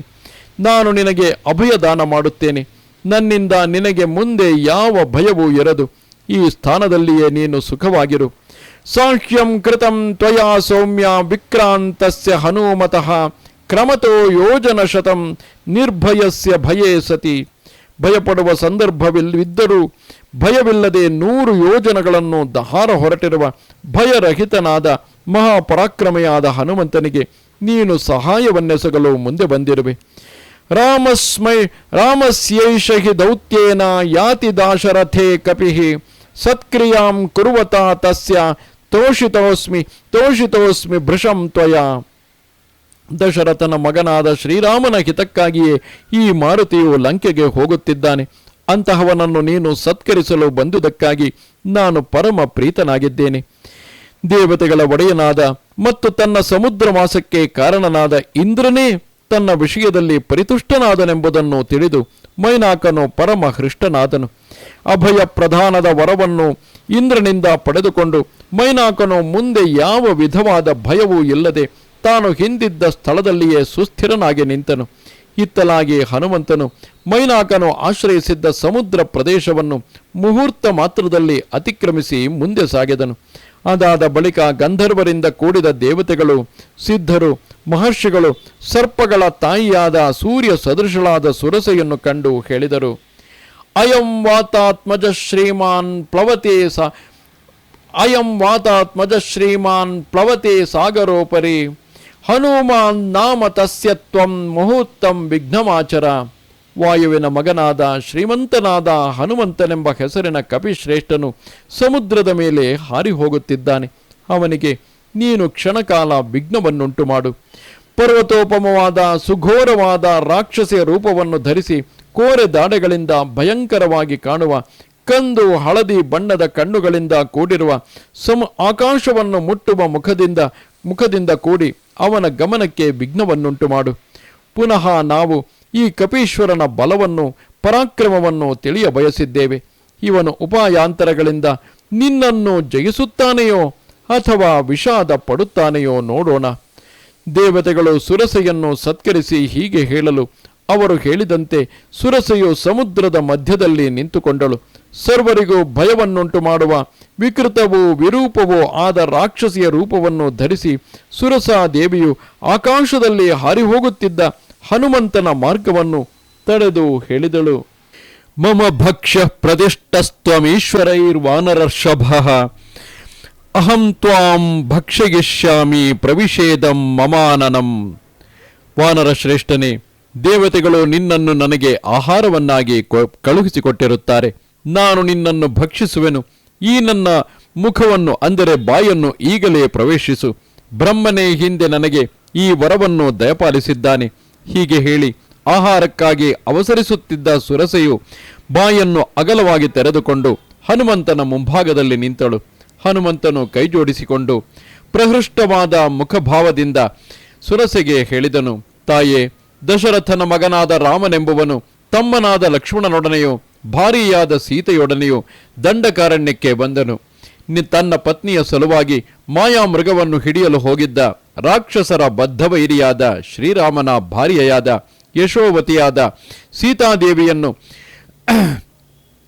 ಸೀತಾದೇವಿಯನ್ನು ರಾವಣನೆಂಬ ರಾಕ್ಷಸನು ಅಪಹರಿಸಿಕೊಂಡು ಹೋಗಿದ್ದಾನೆ. ನಾನು ಶ್ರೀರಾಮನ ದೂತನು. ನನ್ನ ಸ್ವಾಮಿಯಾದ ಶ್ರೀರಾಮನ ಆಜ್ಞಾನುಸಾರವಾಗಿ ಸೀತಾದೇವಿಯ ಬಳಿಗೆ ಹೋಗುತ್ತಿದ್ದೇನೆ. ಧರ್ಮಾತ್ಮನಾದ ಶ್ರೀರಾಮನ ದೇಶದಲ್ಲಿ ವಾಸಿಸುತ್ತಿರುವ ನೀನು ಈ ಸಮಯದಲ್ಲಿ ಅವನ ಕಾರ್ಯಕ್ಕೆ ಸಹಕಾರವನ್ನು ನೀಡಬೇಕು. ಒಂದು ವೇಳೆ ಬ್ರಹ್ಮನಿತ್ತಿರುವ ವರದಂತೆ ನಾನು ನಿನಗೆ ಆಹಾರವೇ ಆಗಬೇಕೆನ್ನುವುದಾದರೆ ಹೀಗಾದರೂ ಮಾಡು. ಸೀತಾದೇವಿಯನ್ನು ಮತ್ತು ಕ್ಲಿಷ್ಟ ಕಾರ್ಯಗಳನ್ನು ಸುಲಭವಾಗಿ ಮಾಡಿ ಮುಗಿಸುವ ಶ್ರೀರಾಮನನ್ನು ನೋಡಿದ ನಂತರ ನಾನು ನಿನ್ನ ಬಾಯಿಗೆ ಬಂದು ಬೀಳುತ್ತೇನೆ. ಈ ಮಾತನ್ನು ನಾನು ಸತ್ಯದ ಮೇಲೆ ಆಣೆಯಿಟ್ಟು ಹೇಳುತ್ತೇನೆ. ಹನುಮಂತನು ಹೀಗೆ ಹೇಳಲು ಕಾಮರೂಪಿಣಿಯಾದ ಸುರಸೆಯು ಪುನಃ ಹೇಳಿದಳು, ವಾನರೇಶ್ವರನೇ, ನನ್ನನ್ನು ಅತಿಕ್ರಮಿಸಿ ಯಾರೂ ಹೋಗಲಾರರು. ಯಾರಿಗೂ ನನ್ನನ್ನು ದಾಟಿ ಹೋಗಲು ಸಾಧ್ಯವಾಗದಂತಹ ಅಮೋಘವಾದ ವರವನ್ನೇ ನಾನು ಬ್ರಹ್ಮನಿಂದ ಪಡೆದಿರುತ್ತೇನೆ. ತಾನು ಹೀಗೆ ಹೇಳಿದರೂ ಲಕ್ಷ್ಯವಿಲ್ಲದೆ ಮುನ್ನಡೆಯುತ್ತಿದ್ದ ಹನುಮಂತನನ್ನು ನೋಡಿ ಅವನ ಬಲವೆಷ್ಟಿರುವುದೆಂಬುದನ್ನು ತಿಳಿಯುವ ಬಯಕೆಯಿಂದ ನಾಗಮಾತೆಯಾದ ಸುರಸೆಯು ಪುನಃ ಹೇಳಿದಳು, ವಾನರ ಶ್ರೇಷ್ಠನೇ, ನನ್ನ ಮುಖವನ್ನು ಪ್ರವೇಶಿಸಿಯೇ ನೀನು ಮುಂದೆ ಹೋಗಬೇಕು. ನಿನಗೆ ಬೇರೆ ಮಾರ್ಗವೇ ಇಲ್ಲ. ಇಂತಹ ವರವನ್ನೇ ನಾನು ಬ್ರಹ್ಮನಿಂದ ಪಡೆದುಕೊಂಡಿರುತ್ತೇನೆ. ಹೀಗೆ ಹೇಳಿ ಸುರಸೆಯು ಅವಸರದಿಂದ ತನ್ನ ಬಾಯನ್ನು ಅಗಲವಾಗಿ ತೆರೆದುಕೊಂಡು ಮಾರುತಿಯ ಸಮ್ಮುಖದಲ್ಲಿ ನಿಂತುಕೊಂಡಳು. ಅದರಿಂದ ಕ್ರುದ್ಧನಾದ ಮಾರುತಿಯು ಹೇಳಿದನು, ಹಾಗಾದರೆ ನನ್ನ ಭಾರವನ್ನು ಸಹಿಸಲು ಶಕ್ಯವಾಗುವಂತೆ ಮತ್ತು ನನ್ನನ್ನು ನುಂಗಲು ಸಾಧ್ಯವಾಗುವಂತೆ ನಿನ್ನ ಬಾಯನ್ನು ಅಗಲವಾಗಿ ತೆರೆದುಕೋ. ಒಡನೆಯೇ ಸುರಸೆಯು ತನ್ನ ಬಾಯನ್ನು 5 ಯೋಜನಗಳಷ್ಟು ಅಗಲವಾಗಿ ತೆರೆದುಕೊಂಡಳು. ಕಪಿಶ್ರೇಷ್ಠನಾದ ಹನುಮಂತನು 10 ಯೋಜನಗಳಷ್ಟು ವಿಸ್ತಾರವಾಗಿ ಬೆಳೆದನು. ಮೇಘ ಸದೃಶನಾದ ಹನುಮಂತನು 10 ಯೋಜನಗಳಷ್ಟು ವಿಸ್ತಾರವಾಗಿ ಬೆಳೆದುದನ್ನು ಕಂಡು ಸುರಸೆಯು ತನ್ನ ಬಾಯನ್ನು 20 ಯೋಜನಗಳಷ್ಟು ಅಗಲವಾಗಿ ಮಾಡಿಕೊಂಡಳು. ಒಡನೆಯೇ ಹನುಮಂತನು 30 ಯೋಜನಗಳಷ್ಟು ವಿಸ್ತಾರವಾಗಿ ಬೆಳೆದನು. ಅದನ್ನು ನೋಡಿ ಸುರಸೆಯು ತನ್ನ ಮುಖವನ್ನು 40 ಯೋಜನ ವಿಸ್ತಾರವುಳ್ಳದ್ದನ್ನಾಗಿ ಮಾಡಿಕೊಂಡಳು. ವೀರನಾದ ಹನುಮಂತನು 50 ಯೋಜನಗಳಷ್ಟು ವಿಸ್ತಾರವಾಗಿ ಶರೀರವನ್ನು ಬೆಳೆಸಿಕೊಂಡನು. ಮರುಕ್ಷಣದಲ್ಲಿಯೇ ಸುರಸೆಯ ಬಾಯಿ 60 ಯೋಜನಗಳಷ್ಟು ವಿಸ್ತಾರವಾಯಿತು. ಪುನಃ ಮಾರುತಿಯು ತನ್ನ ಶರೀರವನ್ನು 70 ಯೋಜನಗಳಷ್ಟು ದೊಡ್ಡದನ್ನಾಗಿ ಮಾಡಿಕೊಂಡನು. ಸುರಸೆಯು ತನ್ನ ಮುಖವನ್ನು 80 ಯೋಜನಗಳಷ್ಟು ಅಗಲವಾಗಿ ಮಾಡಿಕೊಂಡಳು. ಹನುಮಂತನ ಶರೀರವು 90 ಯೋಜನಗಳಷ್ಟು ದೊಡ್ಡದಾಯಿತು. ಅದಕ್ಕೆ ಅನುಗುಣವಾಗಿ ಸುರಸೆಯ ಬಾಯಿ 100 ಯೋಜನಗಳಷ್ಟು ವಿಸ್ತಾರವಾಯಿತು. ನೀಳವಾದ ನಾಲಿಗೆಯಿಂದ ಕೂಡಿದ್ದ ನರಕ ಸದೃಶವಾಗಿದ್ದ ಅತ್ಯಂತ ಭಯಂಕರವಾಗಿದ್ದ 100 ಯೋಜನಗಳಷ್ಟು ಅಗಲವಾಗಿದ್ದ ಸುರಸೆಯ ಮುಖವನ್ನು ನೋಡಿ ಬುದ್ಧಿವಂತನಾದ ಮಾರುತಿಯು ಜೀಮೂತವೆಂಬ ಮೇಘದಷ್ಟು ವಿಶಾಲವಾಗಿದ್ದ ತನ್ನ 90 ಯೋಜನಗಳಷ್ಟು ದೊಡ್ಡದಾಗಿದ್ದ ಶರೀರವನ್ನು ತುಂಬಾ ಸಣ್ಣದು ಮಾಡಿಕೊಂಡನು. ಆ ಸಮಯದಲ್ಲಿ ಹನುಮಂತನು ಕೇವಲ ಹೆಬ್ಬೆರಳಷ್ಟು ಗಾತ್ರದವನಾಗಿದ್ದನು. ಮಹಾಬಲನಾದ ಶ್ರೀಮಂತನಾದ ಹನುಮಂತನು ಕ್ಷಣ ಮಾತ್ರದಲ್ಲಿ ಸುರಸೆಯ ಬಾಯನ್ನು ಹೊಕ್ಕು ಮರುಕ್ಷಣದಲ್ಲಿ ಅಲ್ಲಿಂದ ಹೊರಬಂದು ಅಂತರಿಕ್ಷದಲ್ಲಿ ನಿಂತು ಸುರಸೆಗೆ ಹೇಳಿದನು, ಪ್ರವಿಷ್ಟೋಸ್ಮಿ ಹಿತೆ ವಕ್ತ್ರಂ ದಾಕ್ಷಾಯಣಿ ನಮೋಸ್ತುತೆ ಗಮಿಷ್ಠೆ ಯತ್ರ ವೈದೇಹಿ ಸತ್ಯಶ್ಚಾಸ್ತು ವರಸ್ತವ. ದಾಕ್ಷಾಯಣಿಯೇ, ನಿನಗೆ ನಮಸ್ಕರಿಸುತ್ತೇನೆ. ನಿನ್ನ ಮಾತಿನಂತೆ ನಾನು ನಿನ್ನ ಮುಖವನ್ನು ಪ್ರವೇಶಿಸಿ ಪುನಃ ಅಲ್ಲಿಂದಲೇ ಹೊರಕ್ಕೆ ಬಂದಿರುವೆನು. ವೈದೇಹಿ ಇರುವ ಸ್ಥಳಕ್ಕೆ ನಾನಿನ್ನು ಹೋಗುತ್ತೇನೆ. ನೀನು ಹೀಗೆ ಮಾಡಿದುದರಿಂದ ಬ್ರಹ್ಮನು ನಿನಗೆ ಕೊಟ್ಟಿದ್ದ ವರವು ಸತ್ಯವಾಗಿಯೇ ಪರಿಣಮಿಸಿದಂತಾಗಿದೆ. ಕೆಲವೊಮ್ಮೆ ಉತ್ತಮವಾದ ಕಾರ್ಯವನ್ನು ಮಾಡುವ ಸಲುವಾಗಿ ಹೊರಟಾಗ ಈ ಸುರಸೆಯು ಅಡ್ಡ ಬಂದಂತೆ ನಮ್ಮ ಬುದ್ಧಿವಂತಿಕೆಗೆ ಸವಾಲೊಡ್ಡುವಂತಹ ಸಮಸ್ಯೆಗಳು ಉಂಟಾಗಬಹುದು.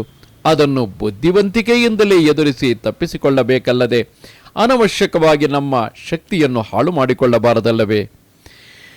ರಾಹುವಿನಿಂದ ಮುಕ್ತನಾದ ಚಂದ್ರನಂತೆ ತನ್ನ ಬಾಯಿಂದ ಹೊರಬಂದು ಆಕಾಶದಲ್ಲಿ ಪ್ರಕಾಶಮಾನನಾಗಿ ನಿಂತಿದ್ದ ಮಾರುತಿಯನ್ನು ನೋಡಿ ಸುರಸೆಯು ತನ್ನ ಪೂರ್ವ ರೂಪವನ್ನು ತಾಳಿ ಹನುಮಂತನಿಗೆ ಹೇಳಿದಳು, ಅರ್ಥಸಿದ್ಧೈ ಹರಿಶ್ರೇಷ್ಠ ಗಚ್ಚ ಸೌಮ್ಯ ಯಥಾ ಸುಖಂ ಸಮಾನಯಸ್ಯ ವೈದೇಹಿ ರಾಘವೇಣ ಮಹಾತ್ಮನ. ಸೌಮ್ಯನೇ, ಹರಿಶ್ರೇಷ್ಠನೇ, ಕಾರ್ಯಸಿದ್ಧಿಗಾಗಿ ಮುಂದೆ ಸುಖವಾಗಿ ಪ್ರಯಾಣ ಮಾಡು. ಮಹಾತ್ಮನಾದ ಶ್ರೀರಾಮನೊಡನೆ ಸೀತಾದೇವಿಯನ್ನು ಸೇರಿಸು. ಹನುಮಂತನ ಸುದುಷ್ಕರವಾದ 3ನೆಯ ಆ ಸಾಹಸ ಕಾರ್ಯವನ್ನು ನೋಡಿ ಎಲ್ಲ ಪ್ರಾಣಿಗಳು ಸಾಧು ಮಾರುತೆ ಸಾಧು ಎಂಬುದಾಗಿ ಹೇಳುತ್ತಾ ಪ್ರಶಂಸೆ ಮಾಡಿದರು. ಅನಂತರ ಗರುಡ ಸದೃಶನಾದ ಹನುಮಂತನು ಸಾಮಾನ್ಯರಿಂದ ದಾಟಲು ಅಸಾಧ್ಯವಾದ ವರುಣ ದೇವನ ಆಲಯವಾದ ಸಾಗರದ ಮೇಲ್ಭಾಗಕ್ಕೆ ಜಿಗಿದು ಆಕಾಶವನ್ನು ಸೇರಿ ಸಮುದ್ರದ ದಕ್ಷಿಣ ತೀರದ ಕಡೆಗೆ ವೇಗವಾಗಿ ಪ್ರಯಾಣವನ್ನು ಮುಂದುವರಿಸಿದನು. ಹನುಮಂತನು ಪ್ರಯಾಣ ಮಾಡುತ್ತಿದ್ದ ಆ ವಾಯು ಮಾರ್ಗವು ನೀರಿನ ಧಾರೆಗಳಿಂದ ವ್ಯಾಪ್ತವಾಗಿದ್ದು ನಾನಾ ವಿಧವಾದ ಪಕ್ಷಿಗಳಿಂದ ಸೇವಿಸಲ್ಪಡುತ್ತಿದ್ದಿತು. ಗಾನ ನೃತ್ಯಾದಿಗಳಿಗೆ ಆಚಾರ್ಯರಾದ ತುಂಬುರು ಮೊದಲಾದ ಗಂಧರ್ವರಿಂದ ತುಂಬಿ ಹೋಗಿದ್ದಿತು. ಐರಾವತವೆಂಬ ಇಂದ್ರನ ಆನೆಯಿಂದ ಸೇವಿಸಲ್ಪಡುತ್ತಿದ್ದಿತು. ಸಿಂಹ, ಗಜ, ಶಾರ್ದೂಲ, ಪಕ್ಷಿ, ಸರ್ಪ ಇವೇ ಮೊದಲಾದ ದೇವತೆಗಳ ವಾಹನಗಳಿಂದಲೂ ಹಾರಾಡುತ್ತಿರುವ ನಿರ್ಮಲವಾದ ವಿಮಾನಗಳಿಂದಲೂ ಸಮಲಂಕೃತವಾಗಿದ್ದಿತು. ವಜ್ರಾಯುಧದ ಪ್ರಹಾರಗಳಿಂದಲೂ ಸಿಡಿಲುಗಳ ಸಿಡಿತಗಳಿಂದಲೂ ಹುಟ್ಟಿದ ಅಗ್ನಿಯಿಂದ ಪ್ರಕಾಶಮಾನವಾಗಿ ಕಾಣುತ್ತಿದ್ದಿತು. ಮಾರುತಿಯು ಪಯಣಿಸುತ್ತಿದ್ದ ವಾಯುಮಾರ್ಗವು ಪುಣ್ಯ ಮಾಡಿರುವ ಮಹಾಭಾಗ್ಯಶಾಲಿಗಳಾದ ಸ್ವರ್ಗವನ್ನು ಜಯಿಸಿರುವ ಮಹಾಪುರುಷರಿಂದ ಆಶ್ರಯಿಸಲ್ಪಟ್ಟಿದ್ದಿತು. ದೇವತೆಗಳ ಸಲುವಾಗಿ ಭಾರವಾದ ಹವಿಸ್ಸನ್ನು ಹೊತ್ತಿರುವ ಹವ್ಯವಾಹನನಿಂದ ಸೇವಿಸಲ್ಪಡುತ್ತಿದ್ದಿತು.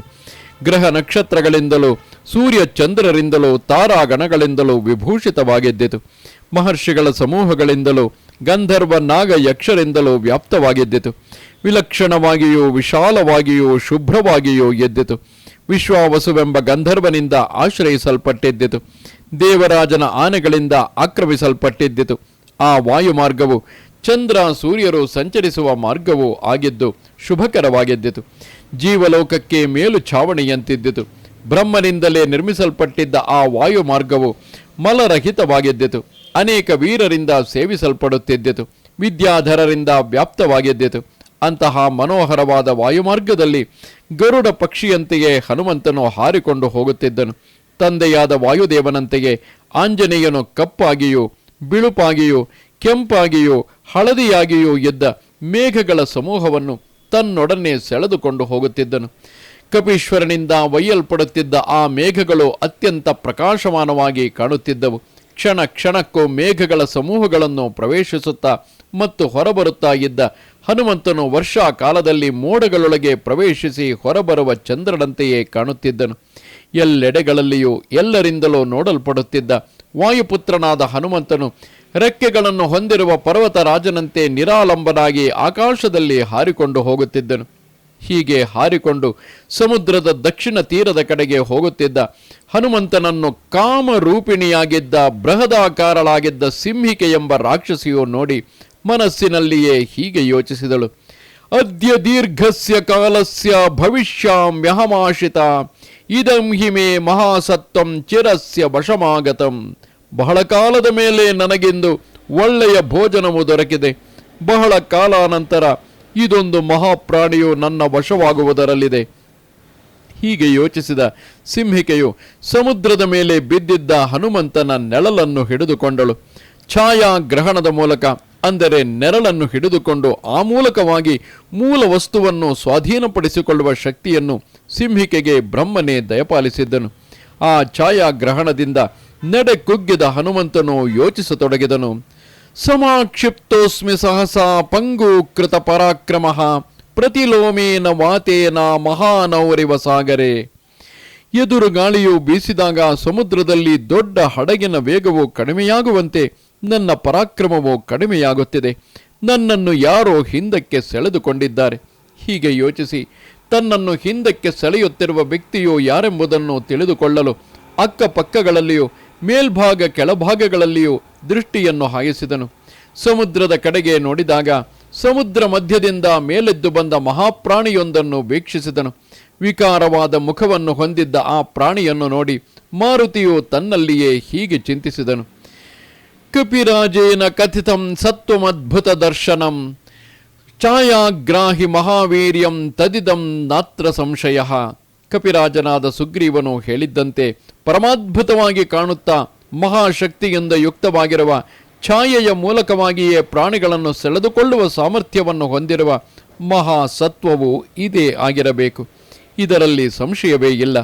ಬುದ್ಧಿವಂತನಾದ ಮಹಾಕಾಯನಾದ ಹನುಮಂತನು ಹಿಂದೆ ಸುಗ್ರೀವನು ಹೇಳಿದ್ದನ್ನು ಜ್ಞಾಪಿಸಿಕೊಂಡು ಅವನು ಹೇಳಿದ್ದಂತೆಯೇ ಛಾಯಾಗ್ರಹಣದ ಮೂಲಕ ತನ್ನ ಗಮನವನ್ನು ನಿರೋಧಿಸಿದ ಕಾರಣ ಆ ಮಹಾಸತ್ವವನ್ನು ಸಿಂಹಿಕಾ ಎಂಬ ರಾಕ್ಷಸಿಯೆಂದು ನಿಶ್ಚಯಿಸಿ ವರ್ಷಾಕಾಲದ ಮೇಘದಂತೆ ದೇಹವನ್ನು ಹಿಗ್ಗಿಸಿದನು.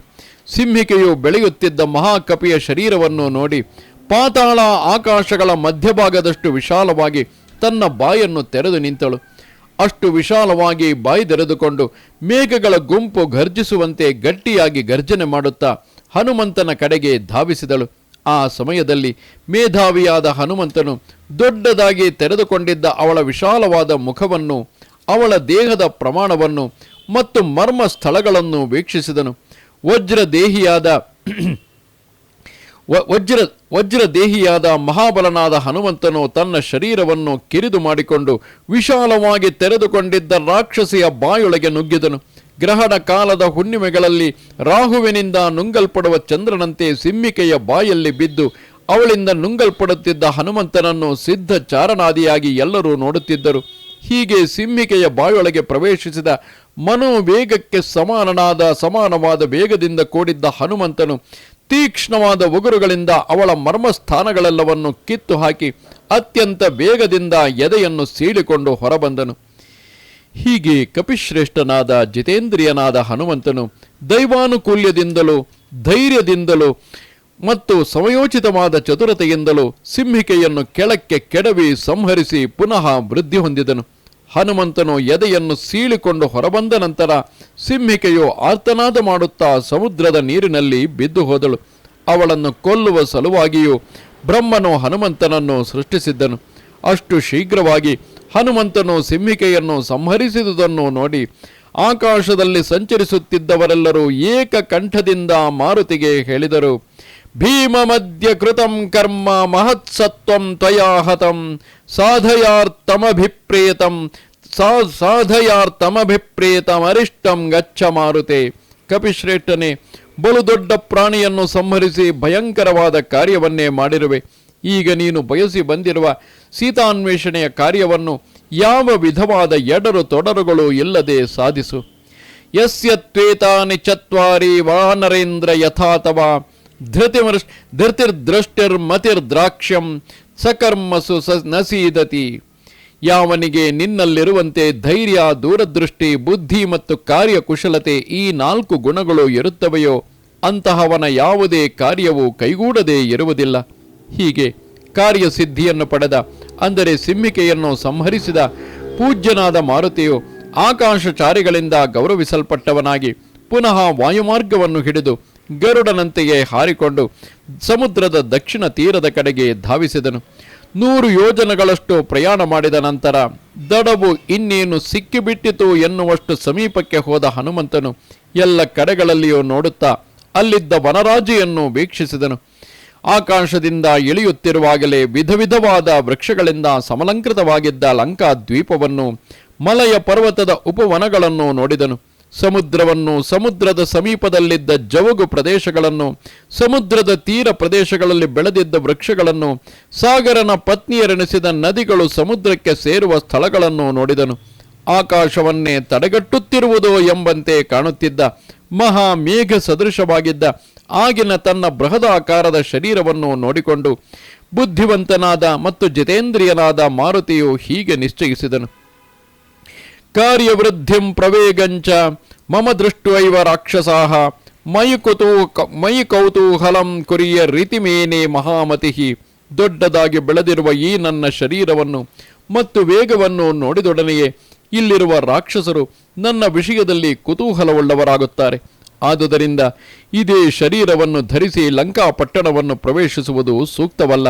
ಹೀಗೆ ಯೋಚಿಸಿದ ಹನುಮಂತನು ಜಿತೇಂದ್ರಿಯನಾದ ಯೋಗಿಯು ಮೋಹದಿಂದ ರಹಿತನಾಗಿ ತನ್ನ ಮೂಲ ಸ್ವರೂಪದಲ್ಲಿ ಸ್ಥಿರನಾಗಿರುವಂತೆ ಪರ್ವತೋಪಮವಾಗಿದ್ದ ತನ್ನ ಶರೀರವನ್ನು ಸಂಕ್ಷೇಪಿಸಿಕೊಂಡು ಆತ್ಮಜ್ಞಾನದಿಂದ ಸಂಪನ್ನವಾದ ತನ್ನ ಹಿಂದಿನ ಸಹಜವಾದ ಶರೀರವನ್ನೇ ಹೊಂದಿದನು.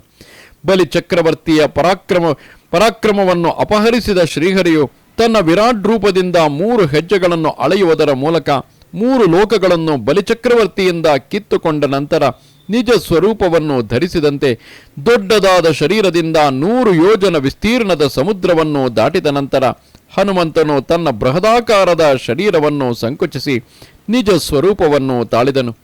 ಸುಂದರವಾದ ನಾನಾ ರೂಪಗಳನ್ನು ಧರಿಸುವ ಸಾಮರ್ಥ್ಯವಿದ್ದ ಹನುಮಂತನು ಇತರರಿಂದ ಹೊಂದಲು ಅಶಕ್ಯವಾದ ಸಮುದ್ರದ ದಕ್ಷಿಣ ತೀರವನ್ನು ಸೇರಿ ದೊಡ್ಡದಾಗಿದ್ದ ತನ್ನ ಶರೀರವನ್ನು ನೋಡಿಕೊಂಡು ಮುಂದೆ ಮಾಡಬೇಕಾಗಿರುವ ಕಾರ್ಯದ ಬಗ್ಗೆ ಸಮಾಲೋಚಿಸಿ ಅತಿ ದೊಡ್ಡದಾಗಿದ್ದ ತನ್ನ ಆ ರೂಪವನ್ನು ತೊರೆದು ಹಿಂದಿನಂತೆ ಸಹಜವಾದ ರೂಪವನ್ನು ಹೊಂದಿದನು. ವಿಶಾಲವಾದ ಮೇಘಮಂಡಲ ಸದೃಶವಾಗಿದ್ದ ಮಹಾತ್ಮನಾದ ಹನುಮಂತನು ಫಲಪುಷ್ಪಾದಿಗಳಿಂದಲೂ ಕೇದಗೆ, ಚಳ್ಳೆ, ತೆಂಗು ಇವೇ ಮೊದಲಾದ ವೃಕ್ಷಗಳಿಂದಲೂ ಸಮೃದ್ಧವಾಗಿದ್ದ ವಿಚಿತ್ರವಾದ ಶಿಖರಗಳನ್ನು ಹೊಂದಿದ್ದ ಲಂಬವೆಂಬ ಪರ್ವತದ ಪ್ರಧಾನ ಶಿಖರದಲ್ಲಿ ಇಳಿದನು. ಹನುಮಂತನು ಸಮುದ್ರ ತೀರಕ್ಕೆ ಬರುತ್ತಲೇ ಶ್ರೇಷ್ಠವಾದ ತ್ರಿಕೂಟ ಪರ್ವತ ಶಿಖರದಲ್ಲಿದ್ದ ಲಂಕೆಯನ್ನು ನೋಡಿದನು. ತನ್ನ ದೊಡ್ಡದಾದ ರೂಪವನ್ನು ಪರಿತ್ಯಜಿಸಿ ಪೂರ್ವ ರೂಪವನ್ನು ಹೊಂದಿ ಮೃಗಗಳನ್ನು, ಪಕ್ಷಿಗಳನ್ನು ಭಯಪಡಿಸುತ್ತಾ ಅದೇ ಪರ್ವತದ ಶಿಖರದಲ್ಲಿ ಇಳಿದನು. ದಾನವರಿಂದಲೂ ಸರ್ಪಗಳಿಂದಲೂ ವ್ಯಾಪ್ತವಾಗಿದ್ದ ಎತ್ತರವಾದ ಅಲೆಗಳಿಂದ ಕೂಡಿದ್ದ ಸಮುದ್ರವನ್ನು ತನ್ನ ಬಲಾತಿಶಯದಿಂದ ದಾಟಿ ಮಹೋದಧಿಯ ತೀರದಲ್ಲಿಳಿದು ತೀರ ಪ್ರದೇಶದಲ್ಲಿದ್ದ ಲಂಬ ಪರ್ವತದ ಶಿಖರದಲ್ಲಿಳಿದು ಇಂದ್ರನ ಅಮರಾವತಿಯಂತಿದ್ದ ಲಂಕಾ ಪಟ್ಟಣವನ್ನು ನೋಡಿದನು. ಇದು ಶ್ರೀಮದ್ ವಾಲ್ಮೀಕಿ ರಾಮಾಯಣದ ಸುಂದರ ಕಾಂಡದಲ್ಲಿ ಮೊದಲನೆಯ ಸರ್ಗವು. ನಮಸ್ತೆ ಶಾರದೆ ದೇವಿ ಕಾಶ್ಮೀರ ಪುರವಾಸಿನಿ ತ್ವಾಮಹಂ ಪ್ರಾರ್ಥಯೇ ನಿತ್ಯಂ ವಿದ್ಯಾದಾನಂಚ ದೇಹಿಮೆ. ನಮಸ್ಕಾರ.